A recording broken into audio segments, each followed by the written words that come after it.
Hi friends, welcome back to weight loss vlogs. మీరు కూడా నా అలాగే ఆమ్లెట్ లేకపోతే ముద్ద దిగని మనుషులు ఉన్నారా? నేనైతే ఆ జాతికి చెందినదాన్నే. వీక్లీ 2 సార్లైనా 3 సార్లైనా పక్కా ఆమ్లెట్ ఉండాల్సిందే. అందులో ఈరోజు తోటకూర తినాలంటే ఆమ్లెట్ కంపల్సరీ.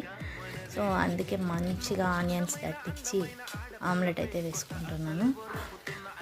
కానీ నార్మల్గా ఆమ్లెట్ తినకూడదు, బాయిల్డ్ ఎగ్గే తినాలి అని చెప్తూ ఉంటారు. నా మైండ్ కూడా చెప్తూ ఉంటుంది, వద్దు స్వాతి ఆమ్లెట్ తినొద్దు, ఎగ్ బాయిల్ చేసుకొని తినాలి అని. కానీ ఎగ్గుని చూస్తే మనకు మనసు ఆగదే, ఫస్ట్ ఆమ్లెట్ వేసిన తర్వాతే ఇంకొక మాట.